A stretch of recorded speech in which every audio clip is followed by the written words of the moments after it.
Justice for Mohbad has become yam, pepper, scatter, scatter. Ladies and gentlemen, you'll be shocked. You'll be so shocked beyond your imagination at what you're about to see. Justice for Mohbad. It has become, I mean, with so much happening, rattling right, left, and center. It seems the knot of some people can no longer hold the screw anymore. Cynthia said she wants to get our own DNA done, maternal DNA, not the paternal one, not the one to confirm if that child called Liam belongs to Mohbad. She wants to confirm that Liam belongs to her. I don't know where she got that idea from. Well, she said, I didn't give birth to him in any hospital, and even the birth certificate of the child, I don't know how she went about it. She said, I gave birth to this child in a child medical center. I don't know if they exchanged my child. Well, that is by the side. That is by the side. Some information dropped, and it shook a lot of people. It got them to that space, that point where they are questioning their sanity. Like, what we are hearing, can it be true? What we are seeing, can it be for real? Well, I think it is left for you to judge for yourselves what this is all about. Can it be true or not? Can it be true? For over 2 years plus, we've been chasing justice for Mohbad, and a lot of intrigues. At times it could be family member. At times it could be CCTV that a neighbor was supposed to produce and did not produce. It could be a variety of a lot and a lot and a lot and a lot.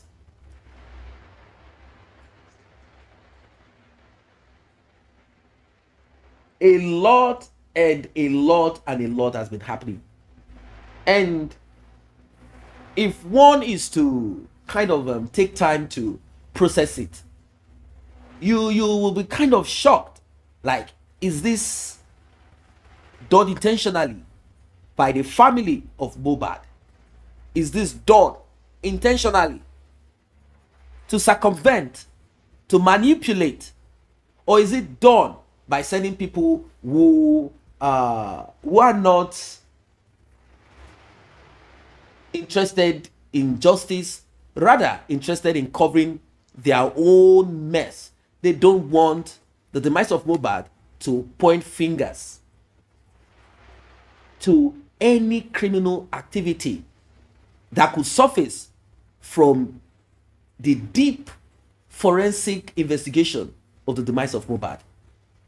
It might not be that Mohbad is directly involved, maybe to 1% of it, but they know that digging deep into it will uncover, will make the public realize the crimes that they are into. Like and share. Like and share. It's very important. Tap on the subscribe button if you just come across this platform.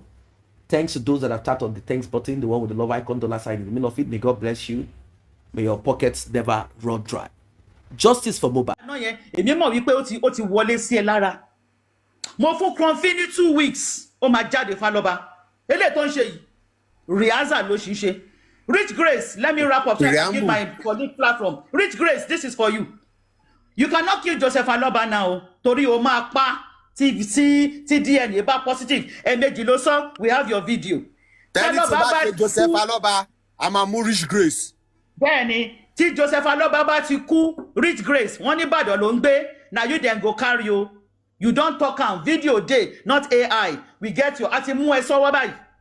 So tí Joseph Faloba bá fi lè kú pẹ́rẹ́, ìyá Star Lagabia onítàn bá gbé ìgò carton Star kan fún ẹ tó bá tútù o máa mú tán ni. Àṣẹ wọn fi ṣọ́ọ̀ṣì ń bójú ni. That one is just me pass o Crunchy. That one Mọ̀mí Crunchy yẹn máa bọ́ ní ìsinmi o. Ṣé wọ́n ní kó wá jáde wá sí sọ ni? Bẹ́ẹ̀ni, ó ní àyàlẹ̀ fọ́mà àjọtra. Àṣeyà Rich Grace ń wé tọ́nu. Àgbà onígò wà níbà. Starlaga ni màmá mu. Màmá Starlaga tó bá tútù. Màmá Starlaga. Wọ́n wá jáde wọ́n wá ń ṣì sọ àwọn ọ̀rọ̀ tí ò ní ìtumọ̀. Màmá fìgò tilẹ̀, má pa lọ́ba o.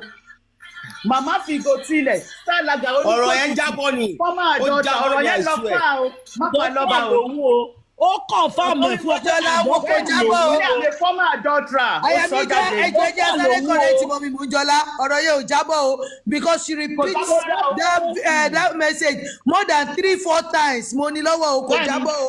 Ó sọ intentionally ni o. Ó ní he has put my life on a risk. Ó ní ìyẹn kọ́ ni mò ń bá yín sọ màmá.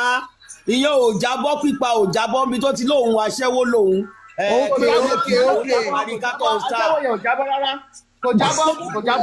Mọ́jọ́lá kò jábọ́. Kíláàsì àná yẹn báyìí ló kọ̀ wọ́n Ẹnu ẹ̀ ló fi sọ. Àwọn akọ́lá bá sọ kò jábọ́. What do you want? Not be justice. Na justice o my sister. Mommy Supreme, wetin you dey look for? na justice o. Màámi olówó orí mi, aya wa, Mọ́jọ́lá, kí ló ń wá tó fi lè sùn lóru tó fi ń jí mi láàrin òru? Justice for Mohbad ni o. Justice na wá wá o. Give Mohbad justice. So tó bá jẹ́ mọ́tò yẹn ló fẹ́ wọ̀ wá dé ní justice, ẹ ṣáà ti gbé wá dé bẹ̀, ẹ ti gbé wá dé ní justice. Ẹgbẹ́ wa dé bẹ̀ justice là wá wá o nádà wo onígi ewédú nádà wa baálẹ̀ orí afẹ́fẹ́ nádà wa oní pátákùpá kẹ̀ṣà ti fún wa ní justice ni o àwọn òòsà fún justice o gbogbo eléyìí tó kù sí wòtòwòtò ló kù báyìí o ẹ̀yin lẹ́fẹ́ gbé wa dé bẹ̀ bàbá sáì fún wọn o má bójú wọn jẹ́ o mi láìka àwọn tó à ń bójú ẹ̀ jẹ́ yẹn o ọbọ̀wé o ẹ kọ́wọ́ bọ̀wé o. Ní ojú mi fún ìbáyìí bàbá Mohbad dẹ̀ bà ojú mi jẹ́ yàmàyàmà ń ṣe pé ṣì ń fi rọ́ọ̀bù mọ ojú látànù ṣe àtòmí gbóná. Ní that beautiful face èmi rí face yẹn rí o bàbá Mohbad stop ṣe bẹ́ẹ̀ o bàbá Mohbad stop ṣe bẹ́ẹ̀ o stop ṣe bẹ́ẹ̀. Agúlù fún bàbá Mohbad o. Stop ṣe bẹ́ẹ̀ o má bójú àwọn èèyàn jẹ́ o give us justice all we want is justice o. You don't understand. Everybody is trying their best. I want to know. Remove your leg from Baba Mohbad's neck, abeg. I don't understand. I want to know what to know. Ẹ sọ pé kí ló ṣe ẹni kan máa jà lọ. You climb ewúrẹ́ onílé platform. Mọ́mí Gabi, àwọn ní gẹ̀rẹ́dì. Ṣé àti fún yín ní gẹ̀rẹ́dì jẹ ṣá? Ṣé àti sẹ́wẹ́dì wọ́n ti fún yín ní gẹ̀rẹ́dì jẹ? Ọ̀jẹ̀ nínú ọbẹ̀ yẹn àgbàyà.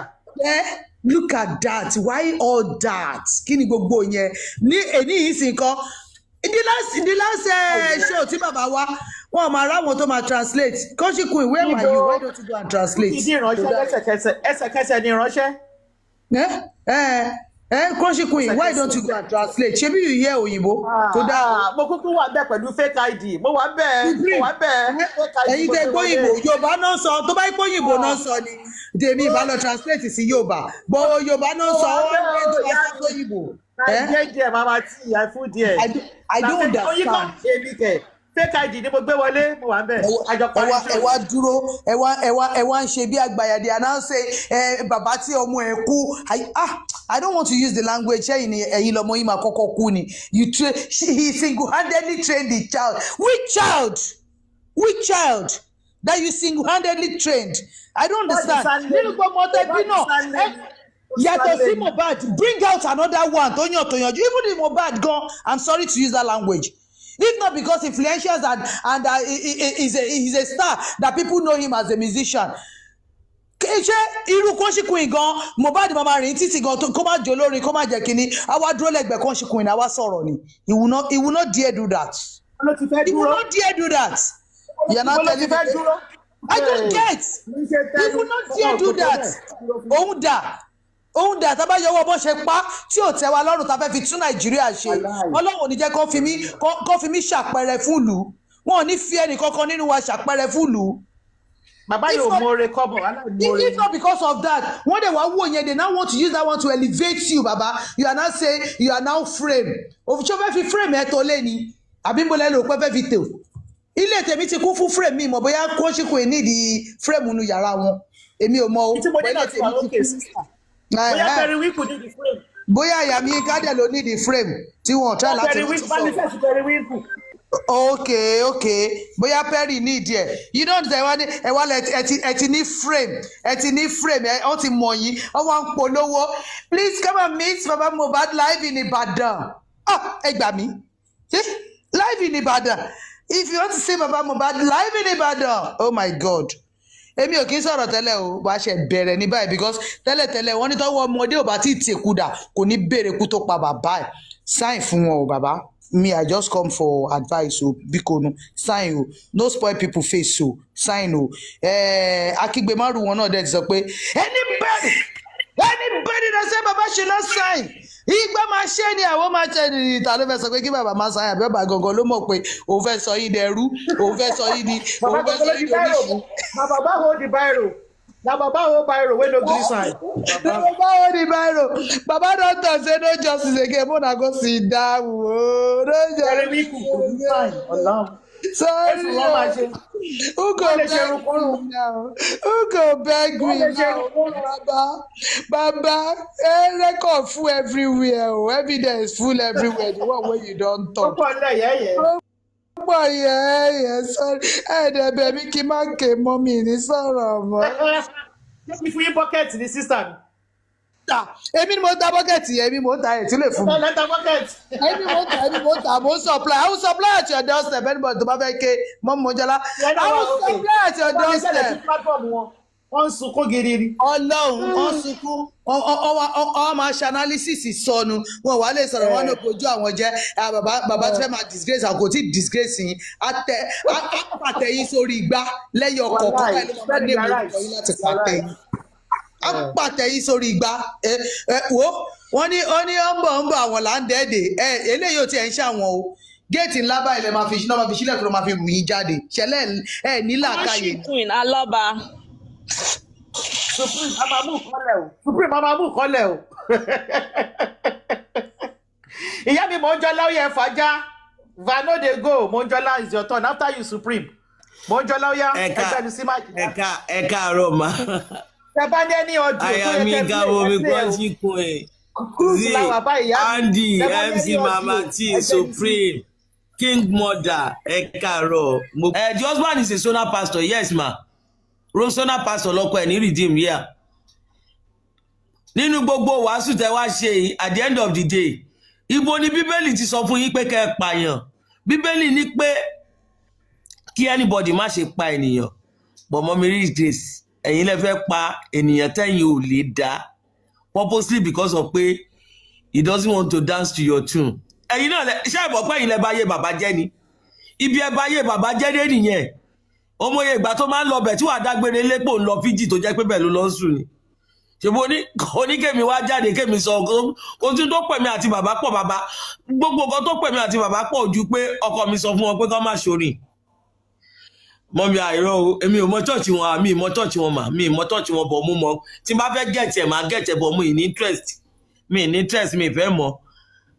Ẹ̀dẹ̀ ṣe bẹ́ẹ̀ yẹn ẹ̀yin náà tún wá jáde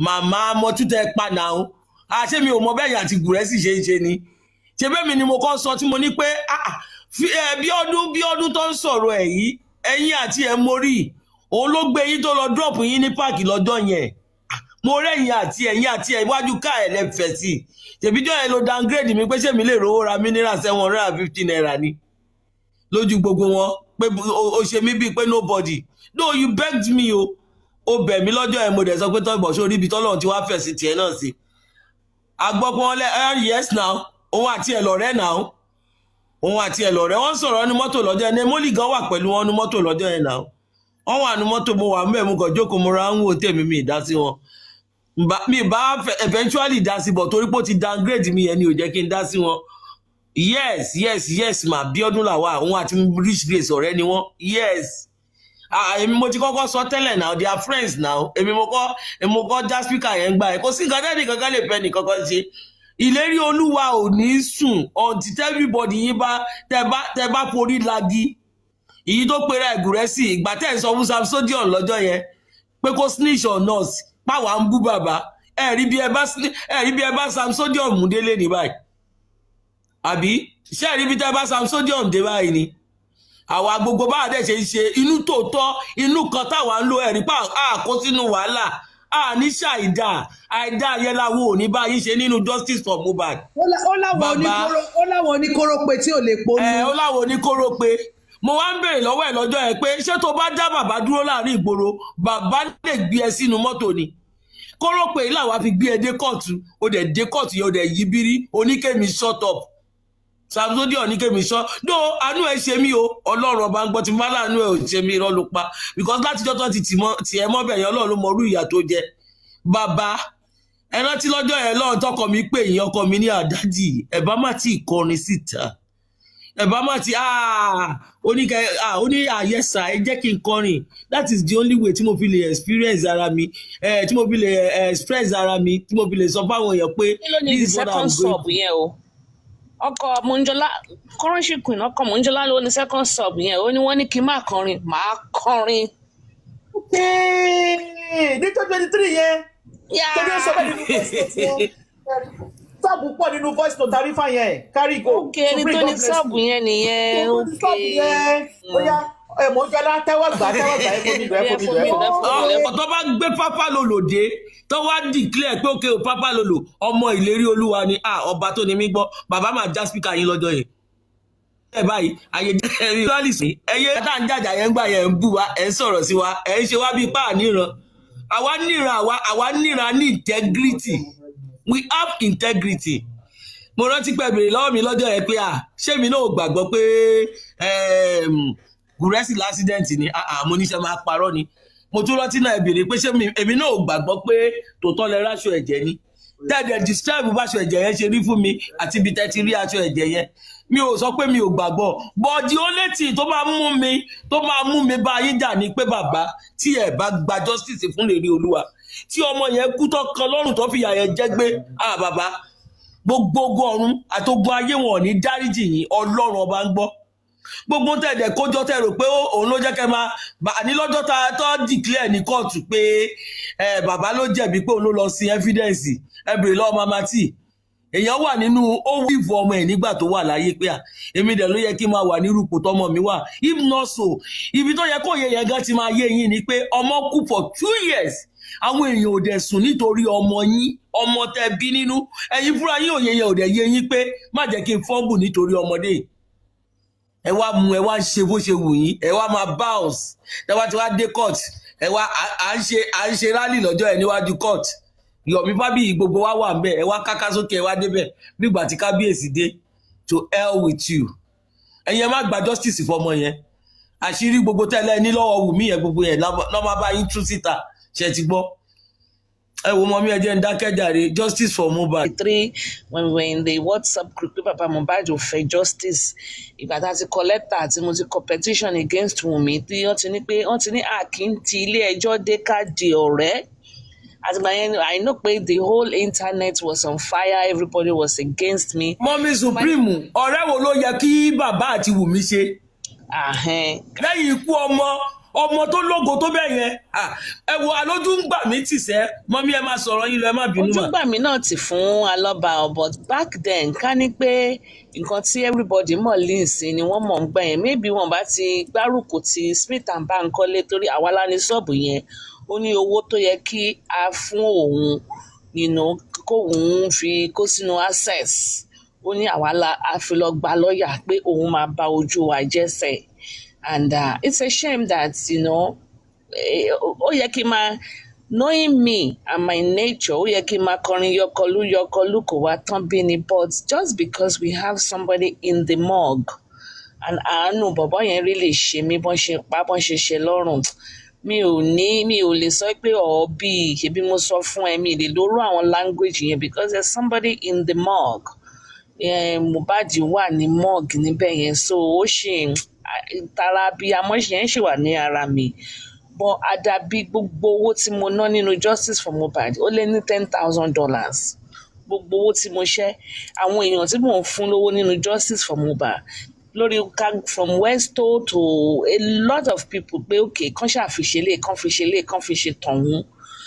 àṣàníyàn iṣẹ́ ká má tip nǹkan bẹ́ẹ̀ yẹn at close to $10,000 I can actually do the calculations but mo mọ̀ pé mo ná fún humanity ni gbogbo ibi tí àwọn ọmọ tèmi náà bá dé lọ́jọ́ iwájú èèyàn bíi tèmi kí Ọlọ́run kó gbé dìde fún wọn kó gbé olùrànlọ́wọ́ àtàláàánú dìde fún wọn ní gbogbo any areas, and each and every one of us also, I pray this prayer because mo mọ̀ pé everybody fi inú kan ṣe, àti ọkàn kan torí ìlérí Olúwa gbogbo wa la nífẹ̀ẹ́ gbogbo mọ̀ pé along the line we all have had our banters and gbasgbos and stuff like that.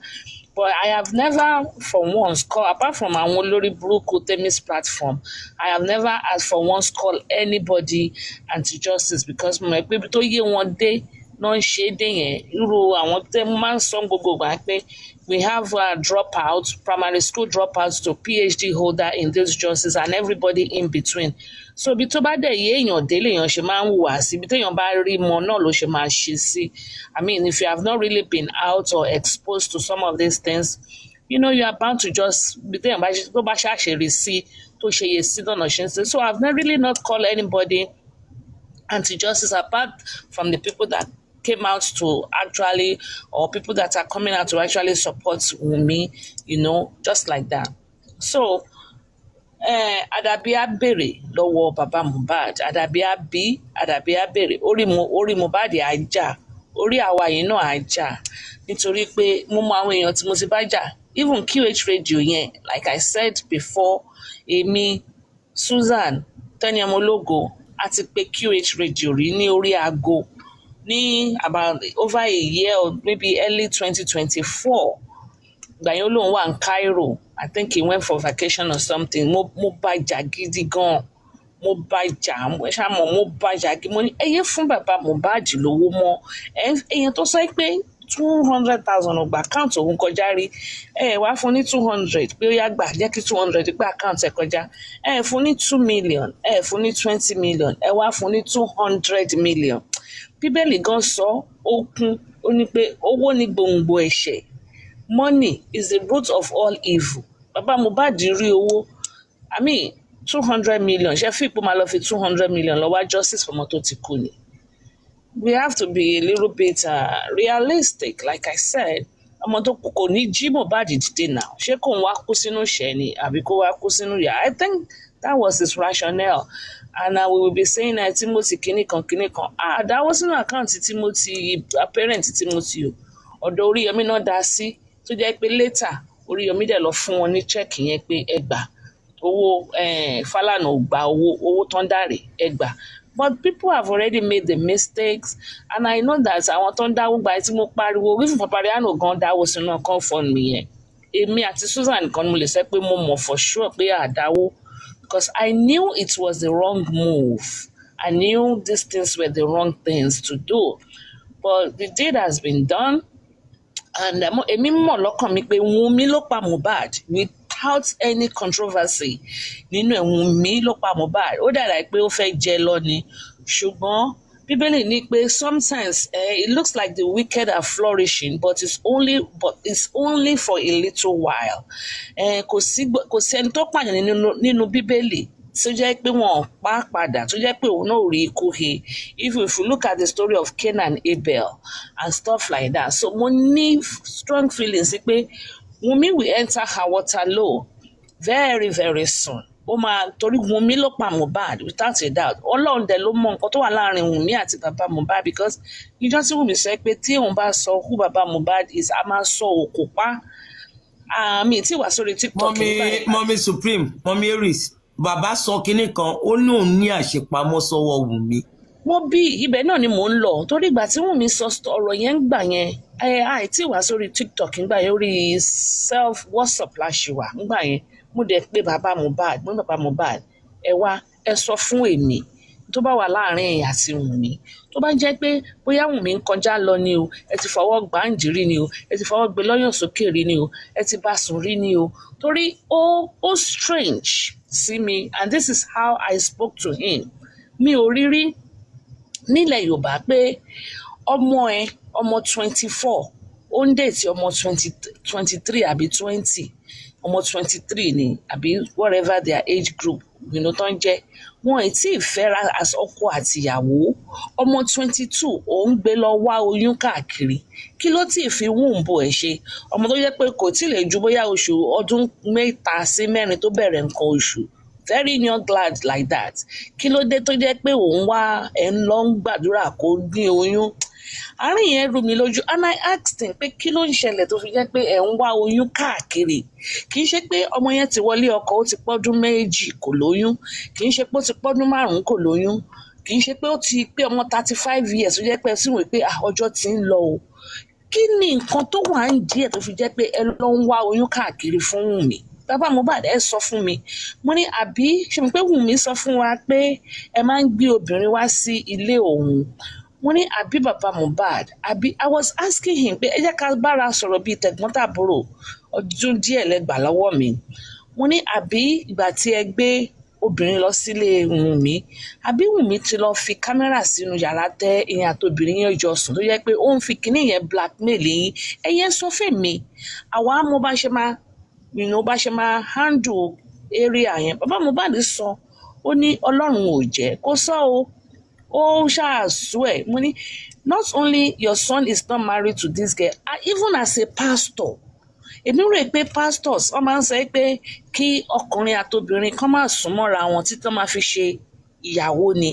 You as a pastor, you are now taking a girl, you took a girl that is not married yet to your son ẹ̀ ń bá wá at that prime age ẹ̀ ń bá wá oyún káàkiri. Ó kọjá be careful and I asked him so many questions, he denied it. Ìgbà tí ó yá tí n bá ti ń bá sọ̀rọ̀ ó máa ń feel reluctant because ó dà pé mo ti ń grill ẹ̀ jù and I always say something pé ìgbà kan wà tí boss mama máa sọ káàkiri she made baba cry, Aries made baba cry. Ìyẹn ló fi ń jẹ́ kí gbogbo èèyàn máa drag mi nígbà tí boss man fẹ́ kí gbogbo èèyàn máa drag mi pé I made baba cry and then well if it's making someone cry, I don't know. These were the questions I was asking Baba. Èmi yìí náà ni mo dẹ̀ tún sọ fún Moses kó lọ gba 200,000 lọ́wọ́ Baba because ọmọ yẹn ti wá láti Abuja lẹ́ẹ̀mẹ́ta wá sí Èkó. A dẹ̀ ń dá owó sínú access account. Mo dẹ̀ ní ẹ fún ní 200,000 yìí kókò tí family man ni a fi family sílẹ̀ níjọ́ Friday àbí níjọ́ Saturday àbí whatever a lò 4-5 days lẹ́kọ̀ọ́ nítorí ó fẹ́ bá yín lọ sí inquest tó fẹ́ lọ ṣe 1 or 2 things. Try and offset this person.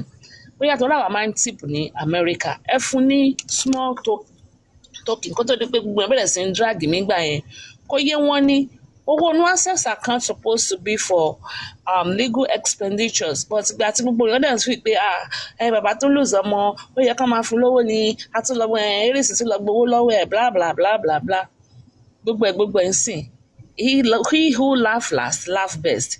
Ilé o pork daddy ṣe bẹ́ẹ̀ ni pé àìlówó lọ́wọ́ ò pani lórúkọ dà bùrọ̀dá làwọn ní fi sí ọ̀rọ̀ ọdẹ nìyẹn o èmi ò kí ń bá wọn dárò ẹ̀ láṣà ṣebí ẹ ní èmi ò ń ṣe iron lady ẹ gbé fún Bukky ó pakànmakàn ni ó kàn yín náà ní báyẹn ń sìn pork fómi lò ó kẹ fómi lò ó ni so tó kálukú bá ti rárá gba ṣọ́ọ̀bù ẹ̀ kẹ rárá fi ṣoṣùn ká fi para ni ó máa kan everybody last everybody go chop breakfast but it's very disgraceful. Baba Mohbad is not going to go scot free. He is not going to go scot free àti bàbá àti ìyá Mohbad gbogbo wọn yẹn torí Ọlọ́run mọ̀ pé èèyàn burúkú ni gbogbo wọn yẹn ìyẹn gan ló tún fi èèyàn burúkú ló tún fi dín nǹkan wọn níyàwó ló tún fi èèyàn burúkú and this is not the end of it because àdúrà náà ṣe máa wọ́rọ̀ páńpẹ́ obìnrin torí òun náà ọmọ òṣì kan ni ọmọ òṣì ni òun náà dẹ̀ ṣe máa kó sínú páńpẹ́ obìnrin because Mohbad ò ní sùn Mohbad àti bá jẹ́ pé ọmọ àlè ní ẹnìkan ló máa rest in peace tí ò bá kí ń ṣe ọmọ àlè gbogbo àwọn everybody tó ní ọwọ́ nínú ikú ẹ̀ people that truncated your destiny at the prime of your life gbogbo wọn pátá ni kò jà bí iná kò jà bí ìjì kò má gbà ó tún ní ò ní gbà ó gbọ́dọ̀ gbà fún wọn pátápátápátá àtàwọn fámìlì ẹ̀ tó ń fi ẹ́ sílẹ̀ tó ń tiẹ̀ sí ẹnu kìnìún because Prime Boy said something pé ìgbà tí àwọn lọ òun Prime Boy náà ń déètì ọ̀rẹ́ Wùnmí kan I don't know Prime Boy ló sọ ó ní àwọn wá lọ sí ọ̀dọ̀ bàbá kan àwọn lọ wò ó pé ṣe mọ̀ Nàìjíríà wọ́n máa lọ́wọ́ pé ṣe compatibility ó ní máa yẹn sọ fún àwọn pé kí àwọn méjèèjì fi àwọn obìnrin méjèèjì yẹn sílẹ̀ ó ní kí àwọn méjèèjì fi àwọn obìnrin méjèèjì yẹn sílẹ̀ ó ní òun wá fi tòun sílẹ̀ òun dẹ̀ máa bèrè lọ́wọ́ Mohbad pé ìgbà ló máa fi gẹ́yì sílẹ̀ ìgbà ló máa fi gẹ́yì sílẹ̀ ní má wọrí ìyẹn ló fa tí Primeboy àti Mohbad tí wọ́n fi ní pé wọ́n jà fúngbà kan. because táwọn nǹkan báyìí bá ń ṣẹlẹ̀ a máa relate gbogbo àwọn ọ̀rọ̀ yẹn mọ́ra wọn ló ṣe máa di odindi. Tẹ́ bá gbọ́rọ̀ ya Mohbad nígbà yẹn ó ní kí Mohbad tó kú náà ti ń sọ̀rọ̀ ọmọ yìí òun dẹ̀ ní kí wọ́n lọ ṣe òun support ẹni tó ní kán lọ ṣe DNA nígbà yẹn wípé jòsí ló ní kán má ṣe. So tí jòsí bá ní kí wọ́n má ṣe nígbà yẹn tí Mohbad wà láyé ó mọ̀ pé ọmọ yẹn ò kì í ṣọmọ òun ó mọ̀ pé kò kì í ṣọmọ ọmọ òun bọ̀ kí ni reason tó fi ní kán má ṣe nígbà yẹn bàbá yẹn ló lè dáhùn ẹ̀. But now tó wá fẹ́ kán ṣe kí ni reason because ó rí pé wọ́n fẹ́ fi ọmọ yẹn kó òun lẹ́rù lọ but wọ́n fẹ́ fọmọ kó ẹ lẹ́rù lọ ó dẹ̀ mọ̀ pọ́mọ yẹn òun ṣe ọmọ yẹn why tó wá fẹ́ agree pẹ̀lú wọn on whatever terms why would you agree? Ẹ má dẹ́ gbàgbé ìyá Wùnmí náà sọ pé tóun bá sọ ohun tí bàbá yìí ṣe everybody máa sọ kó pa. Ìyá Mohbad fúnra rẹ̀ náà dẹ̀ ti sọ̀rọ̀ kan ó ní bàbá ló ní kán wọlé wá pa ọmọ yẹn àbí kò sọ bẹ́ẹ̀ ó ní bàbá ló ní kán wọlé wá pa bóun ló rán yẹn wá pa. Now káwá mú gbogbo ètí Wùnmí sọ ètí ìyá Mohbad sọ pẹ̀lú tó wá ṣẹlẹ̀ nígbàtí àdúrà fúnra rẹ̀ tó dárúkọ Zomo òru ni bàbá bẹ́ bọ́ta ó níjọ́ mẹ́ta òun ò jẹun wá ìtàn àwọn dárúkọ Zomo ọmọ tí ò mọ ibi tó ń gbé ọmọ tí ò délé yẹn rí ọmọ tí ò ṣe kinní kan meanwhile wọ́n dárúkọ Primeboy pé òun àti Primeboy ló jà tẹ́lẹ̀ mọ̀ pé òun àti Primeboy kọ́ ló jà ẹ̀ jáde wá defend the Primeboy you play along with that script so kí n má divert lọ títí kí n má rìn jìnnà ohun tí mò ń sọ ni pé bàbá mọ ohun tó fẹ́ kọwọ́ bọ̀ wọn ò tán ó mọ reason tó fi fẹ́ kọwọ́ bọ̀ ṣé tó bá kọwọ́ bọ̀ ṣó lè bú lọ́wọ́. ṣé ẹ mọ̀ pé tó bá kọwọ́ bọ̀ nǹkan tó máa bú lọ́wọ́ ni pé Wùnmí dangerous person ni Wùnmí wà ní ìjà gan kí lẹ wí. mo níbi tí mò ń bọ̀ gangan nìyẹn.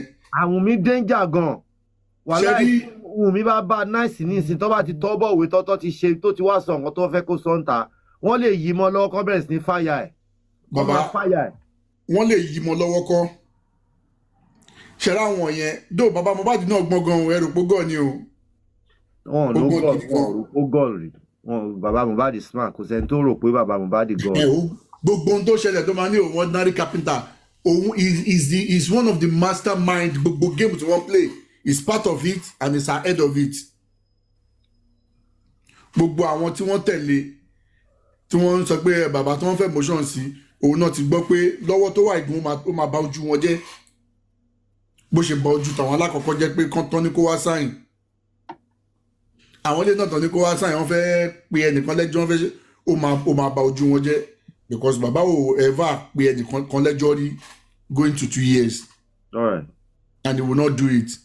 So eléyìí náà ó mọ ohun tó ń ṣe bọ̀ ṣó lè bú lọ́wọ́ the answer is yes ó lè bú lọ́wọ́. ó lè bú lọ́wọ́. At the same time ẹ̀ka má kó yóò òun náà kéré nu géèmù yẹn so I will leave it at that. All right. Ẹ ṣé.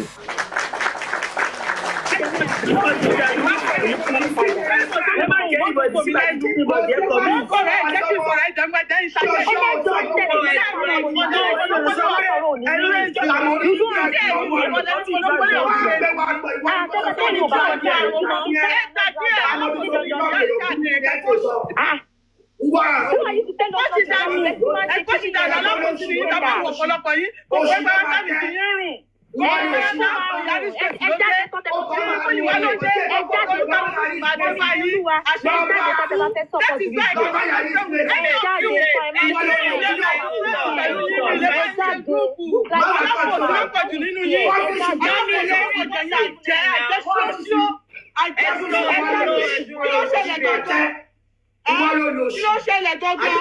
Àwọn mi ṣe pọ̀ jù. Ọ̀pọ̀lọpọ̀ ẹ̀jẹ̀ drag reach face lẹ́nu. Nínú ọ̀pọ̀ ọ̀pọ̀ yóò mọ̀. Ọ̀pọ̀ yóò mọ̀. Ọ̀pọ̀lọpọ̀ sí ni yín.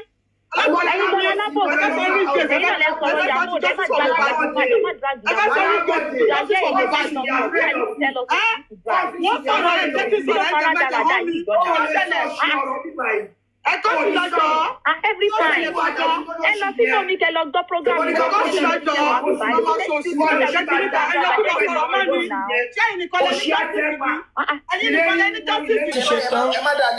Mọ́mí ẹbí ọ̀kìlẹ̀ sọ. Kò sẹ́ni tó mute mi mo mute ara mi. Bínú sí sẹ́. Kò sẹ́ni tó mute mi mo mute ara mi. Mo mọ̀ tí o bá bínú sẹ́. Ìwẹ̀ tó ń wò látọ̀kan méjì àbí mẹ́ta ó pe àkíyèsí. Ó ní ṣe mo mọ̀ pé èdè wà ẹ̀kún wà. Ó ní àwọn táwọn bá fà ó ní wọ́n ń ṣe lásán. Ó ní wọ́n ń ṣe. Ó ní ṣe rí iṣẹ́ yẹn. Ó ní ó mú everybody tó jẹ́ kó dórí bàbá. Ẹ jọ nítorí Ọlọ́run. Mi ní sọ̀rọ̀ jù, mi dẹ̀ ní sọ̀rọ̀ tó pọ̀. Ẹ jẹ́ àkíyèsára.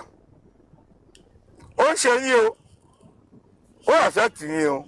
Ó affect gbogbo wa. Ẹ jọ nítorí Ọlọ́run. Ẹ má jẹ́ kí ó ṣe jẹ́ ìgbà DNA yìí ní gbogbo ẹ̀wà scatter táàrí sọ wọ́n.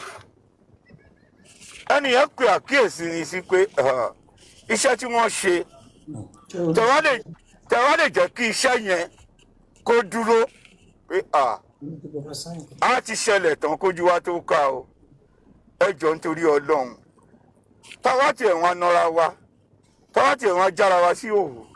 Ẹ jẹ́ ká kọ́kọ́ ṣiṣẹ́ gbẹ kan for now. Ẹ jẹ́ ká fèsì ìjà tá à ń jà.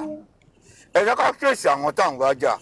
So that àwọn tó yẹ ká so wọ́n lẹ̀ they will not escape and run away kojú wa tó ká pé òkèrè ti bú aṣọ ti ṣe kinní kan aṣọ ògbọ́n wọn yẹ mọ́. Ẹ jọ nítorí Ọlọ́run. Èèyàn kì í mọ̀ ní kò rí wọn jìun. Àṣìṣe ní pọ̀ ṣùgbọ́n ẹ jọ tẹ wá fẹ́ wá mi wí ẹ má jẹ́ kó jẹ́ ní ìsìn. Ẹ jẹ́ ká direct attention wa àti focus wa sórí nǹkan tó wà nílẹ̀. Mo fi ìyọ́nú Ọlọ́run mo fi bẹ̀ gbogbo wa. Wọ́n ṣiṣẹ́ yẹn ni wọ́n dẹ̀ tún rán àwọn èèyàn síta. Ẹ jọ nítorí Ọlọ́run. Ara wa náà ń bára wọn jà. Sexy mi ẹ jọ a bẹ̀rẹ̀ báyìí a sí láàrin báyìí báyìí tó ṣe jẹ́ ìsìn tí ó yẹ kí apàwọ́kọ̀ ká la ojú wa káwọn àti ẹ̀ṣẹ́jú ìgbà yẹn làwa lọ ń sùn. Ẹ jọ nítorí Ọlọ́run. Ẹ jẹ́ ká anybody tó wá lè ṣe ẹ wo ẹ wá nà ní ẹ wá wù ní ẹ jẹ́ ká sì gbé yẹn ti sẹ́gbẹ̀ẹ́. Jọ́pì ẹ wà lókè Mama Láyọ̀mí ṣe bẹ́ẹ̀ lẹ wà lókè yìí. Ẹ jẹ́ kí a focus lé nǹkan tá à ń ṣe. Ẹ jẹ́ ká sọ fún gbogbo wa àsìkò ìjà kan léléyìí o. Òwò àlórúkọ mi láti gbowó, òwò àlórúkọ mi láti ṣépè, ìyẹn kọ́ ni justice tá à ń jà fún. Ẹ jẹ́ ká focus lé. Ṣé rí stage tá a wà yìí ó wà very sensitive and crucial. Tá a jẹ́ kí táìmù lọ tá a sì ń kọjú ìjà síra wa. Rẹ́sì nǹkan tẹ́ máa ní láti sọ fáwọn èèyàn ni pé kán yé attack ara wọn tẹ́nìkan bá ti ń sọ̀rọ̀ kán má interject anybody tí wọ́n bá ti ní kinní yẹn ṣe wàhálà kò síjà lójú tèmi. Mọ́mí wa ẹni tó ń sọ̀rọ̀ tí wọ́n bá mọ̀ pé kọ́tẹ́nì yẹn sọ ò láìkẹ́ má gùnkè dúró sí comment section. Ṣe rí ìyẹn is at times bí mo ṣe ń sọ̀rọ̀ yìí I should submit myself to correction. Anybody can call me pé àlàyé that route you are going don't go there. Irú wọn mi Yẹmí tó ń sọ̀rọ̀ wọ́n sọ̀rọ̀ tó dáa tó yẹ kó yes ọ̀rọ̀ wọn ìṣítí ni àti ọ̀rọ̀ wọn point. But ṣe rí ọ̀rọ̀ ẹ̀wọ̀n tí wọ́n sọ pé ẹ tó bá mèkè wọn ẹni sùúrù má sọ bẹ́ẹ̀ kọ́pù lè jábọ́ lọ́wọ́ èèyàn ẹ má jẹ́ ká tọ́ra wa. ẹ wò tí kò wá jábọ̀ ẹ̀mí kọ́ ló jábọ̀ o. Yes, but ẹni tó tẹ́rí ẹni tó bá mẹ́sọ fún wọn there is a way you put it ẹni tó wọ̀ bá sorry ó ní ìwé lórí wọ́rọ̀ yẹn wá ṣe wá agreed àwọn take to that correction everybody dẹ̀ ń gbóhùn yín bẹ́ẹ̀ kí ni kọ́ ni mo fẹ́ sọ fún yín ṣe rí kinní yẹn wọ́n ti ń sọ àti ń sọ láàrin ara wa tí ò sẹ́ni tó sọ̀rọ̀ wọ́n ṣe rí tí àwọn táwọn wá justice ṣe kí ni kan mo fẹ́ sọ fún yín anybody level of vulnerability kálukú ó ní grade ọ̀tọ̀ọ̀tọ̀ ni but why is vulnerable to some extent èmi náà lè wà vulnerable to some extent ẹ̀yin náà lè wà vulnerable to some extent now ngbà tí wọ́n sọ pé bàbá wọn máa rán yín lẹ̀ wọ́n máa ṣe kíní kan ọ̀rọ̀ ẹ̀ lè wò pé ẹ̀wọ̀n kẹta ló fẹ́ náà nílẹ̀ wọn àwọn tẹ̀ ń pè lọ́ta yìí ni ẹ jẹ́ kí n lọ gbẹ̀ wọn ẹ ká nǹkan tí mo sọ I am just saying it ẹ jẹ́ kí wọ́n máa náà nílẹ̀ wọn so àwọn tó ń wò which is pé ẹ àpẹẹrẹ pé àwọn aráàlú ìnágbára àti rán nílẹ̀ sẹ́wọ̀n ó fẹ́ tà ẹ jẹ́ kí n kúkú ẹ jọ nítorí Ọlọ́run nǹkan tí wàá ṣe tẹ́lẹ̀ ṣe rán nílẹ̀ sẹ́wọ̀n mo tọrọ àforíjì o we have already created a channel for the man to reduce himself but ẹ jẹ́ ká sọ fún wọn wípé kò sí ipá kò sí agbára kò sí owó kò sí èèyàn tí wọ́n lè mọ̀ all their plans all their ways all their means will end up to nothing. So people say ẹ̀wọ̀n ẹjọ́ èmi ò gbọ́ this first time tán sọ bíbá so ẹjọ́ ẹ má sọ pé wọ́n rán bàbá lọ ẹ̀wọ̀n ẹjọ́ lórí Ọlọ́run ẹ bá fẹ́ make submission yìí ẹ bá rí i pé nǹkan tẹ́ fẹ́ sọ ìjáyà wà ń bẹ̀ ẹ má wà sókè for now ó dà pé many people ó dà pé wọ́n ní tension láti jẹta ìwọ tí tension bá ti wà lára ẹjọ́ má gun òkè tó bá gun òkè ọ̀dọ̀ mi èmi má jẹ bọ́lẹ̀ ní o ó dà pé tension ẹlòmíì fi tension sọ̀rọ̀ ẹjọ́ ẹ jẹ́ ká calm down. ṣáàgìlú lè wà ní.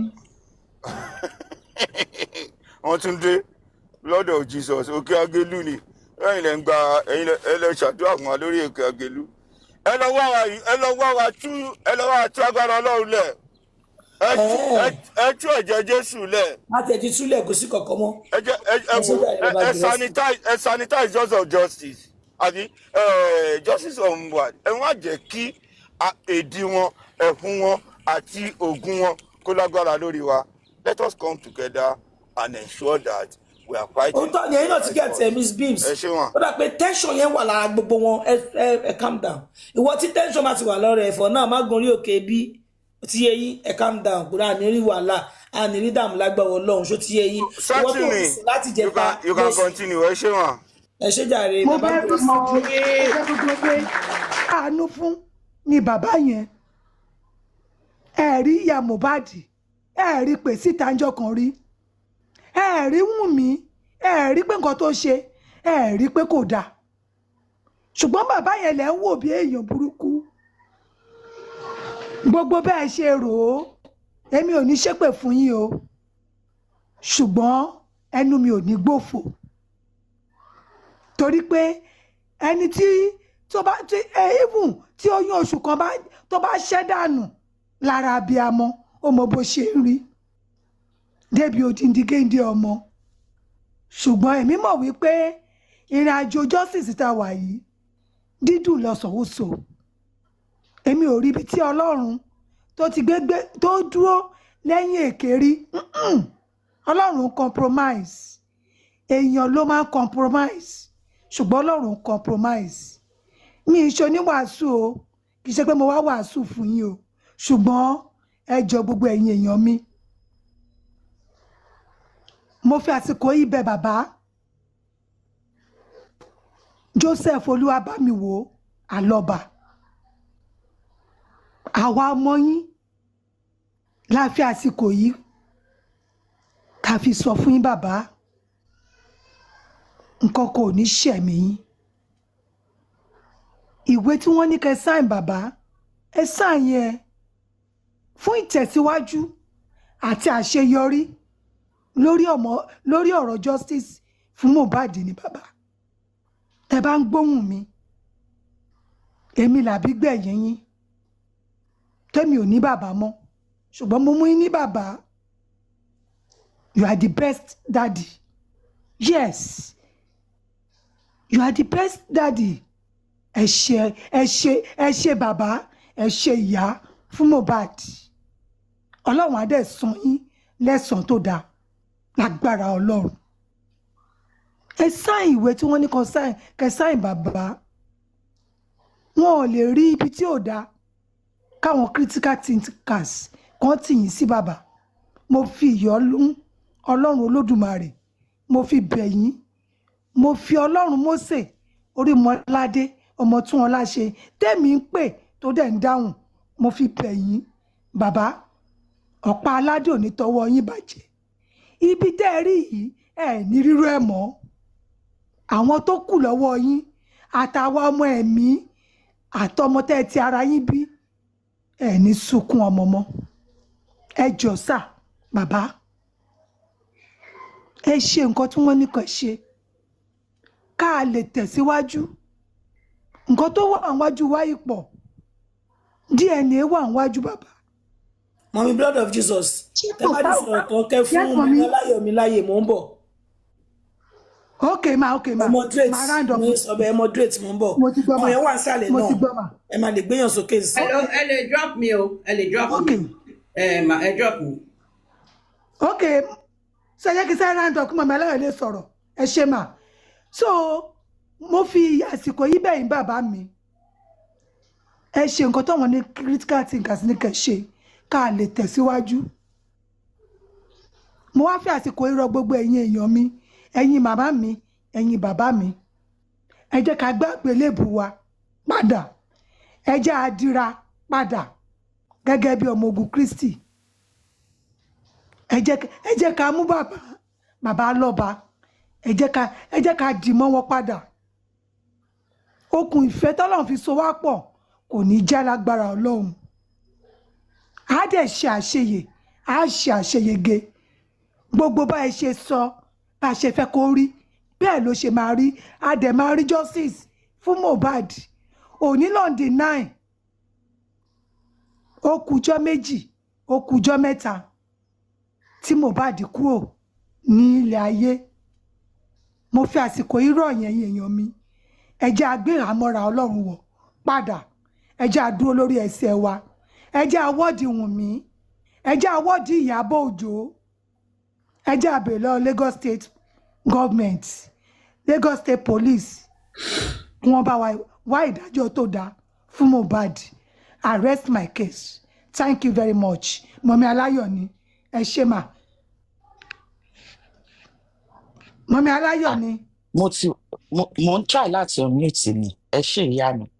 Good morning once again, everybody. Good afternoon, good evening, whatever time you might be. Daddy Grace, good morning, sir. To everyone Orente, Your Highness, Mommy Arike Ade Diamond, Blood of Jesus, Sexy Me, Ati Jumi. Good morning, good afternoon, good evening, and on the comment section. God bless each and every one of us. Thank you all for what you have been doing. You're welcome. Yes, ma. Thank you, ma. So like our mommy have said, let us all live in one accord. Let us live with love. Let us tolerate ourselves. But still, that doesn't mean if anyone among us try to manipulate or trying to be a snitch in the cause of justice for Mohbad, we will definitely call them out. But not at this. I'm here, Missy. Please, give me less than 5 minutes, okay? Give me less than 5 minutes, okay? All right, thank you. No. She's moved out already. Thank you. So, sorry, I'm so sorry about that. So,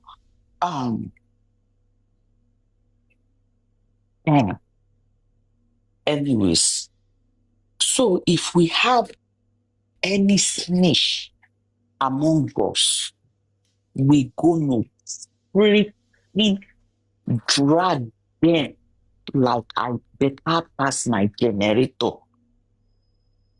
But as of right now, that we want to do the DNA of that baby, please let us be calm so that we can focus. Ìlérí Olúwa himself did not want any snitch. Ẹni tó bá ti gbàbọ̀dé báyìí, ó máa ń fúnra ara ẹ̀, ó máa ń mú wọn jáde. But right about now, DNA of the baby is the most paramount that we all have to be,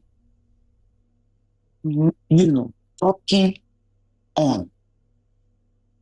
The DNA is a must. We did not want the DNA to be compromised by any party. We repeat, any party.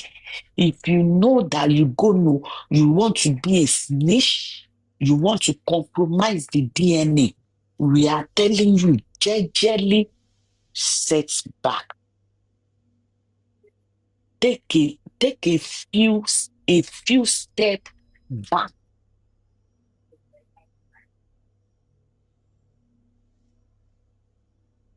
And again, we want to call on Baba Mohbad.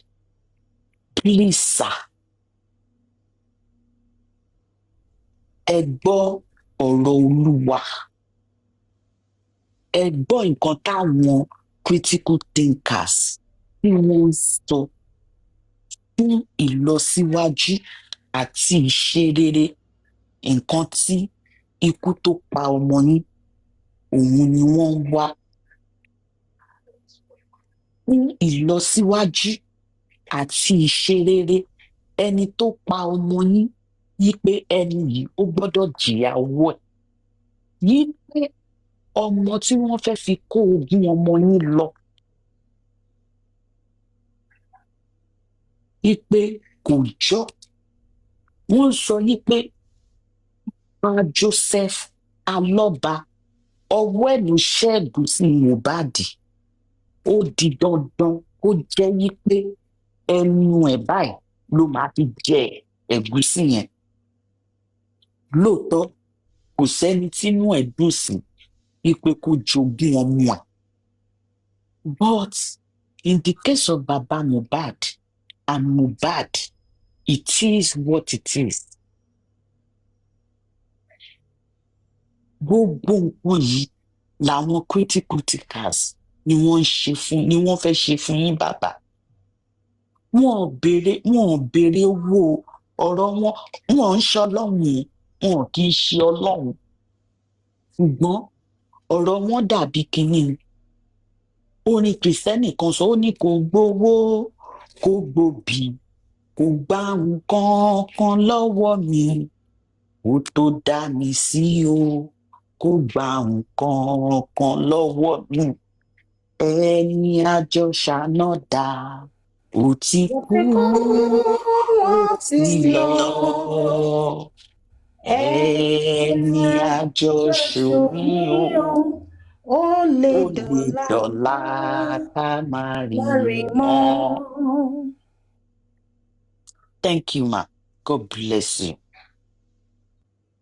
Welcome back. Welcome back. So there are some points that has been raised by our guest, and one of it is that of what Mohbad's father did, the role he played when it comes to seeking for pregnancy.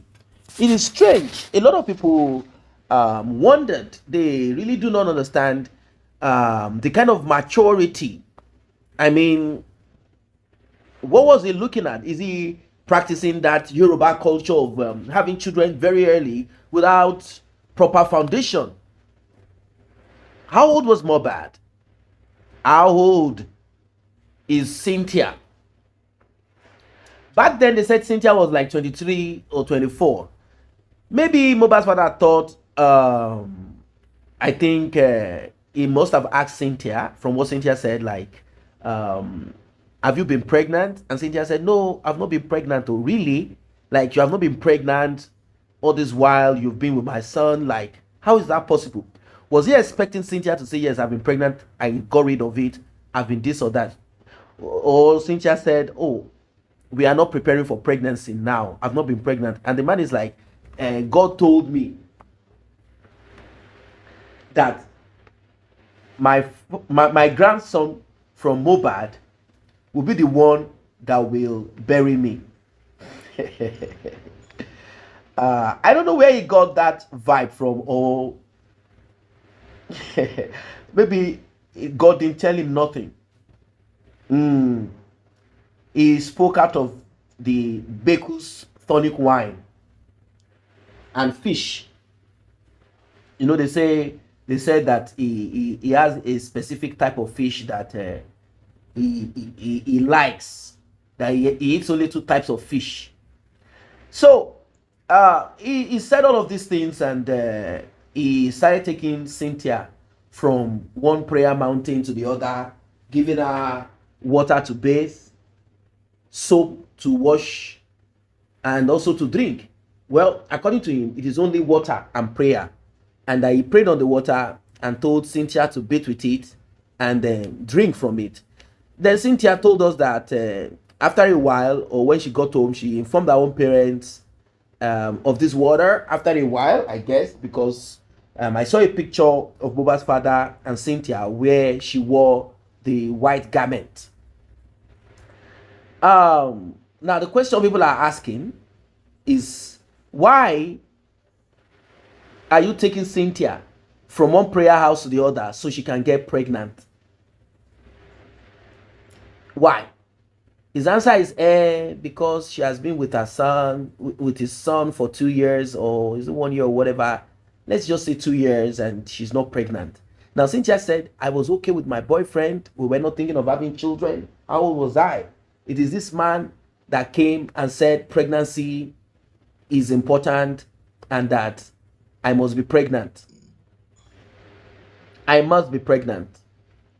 So I had to be pregnant by force. It is the same man that is alleging that the pregnancy that he was part of the spiritual journey, and it was not revealed to him that this pregnancy or this journey of it is not from the Lord.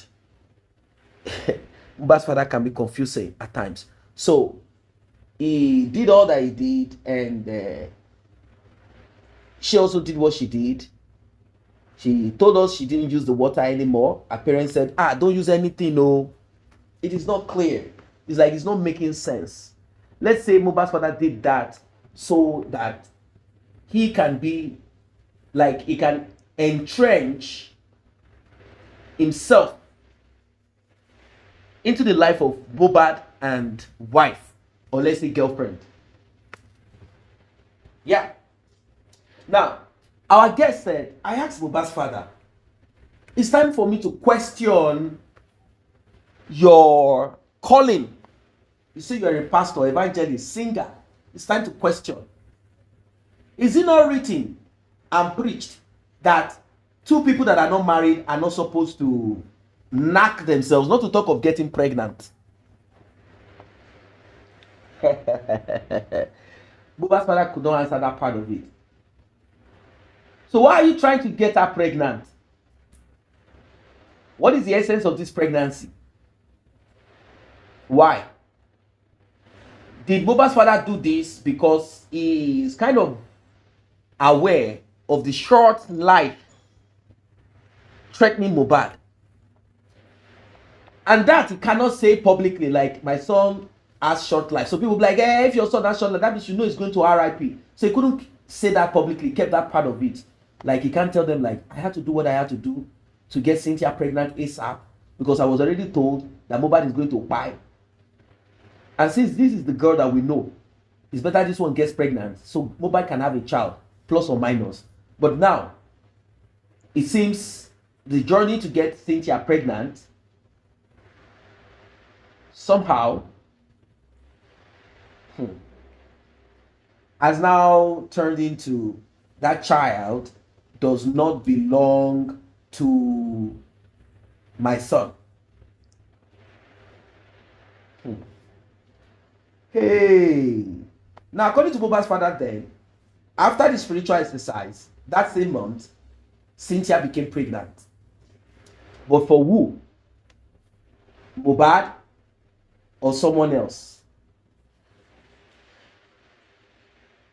Now, there is something that is going on right now, trending on social media. Mohbad's father came out, and it has to do with the lawyer, Sanshitu. There are people of the opinion that Sanshitu should be kicked out, and that Sanshitu is not productive, and that Sanshitu he is not doing the right thing.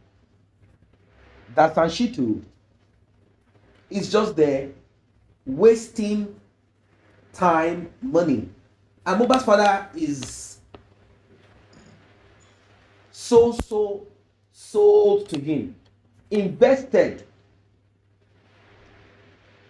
saying that there is nobody whatsoever, nobody ever that can bring tranquility, success, or anything at all to justice for Mohbad apart from Sanshitu. That nobody ever can get justice for Mohbad if not for Sanshitu. We have some groups that are saying that's not possible. You cannot tell us that Sanshitu is the only. They are thinking of getting a different lawyer.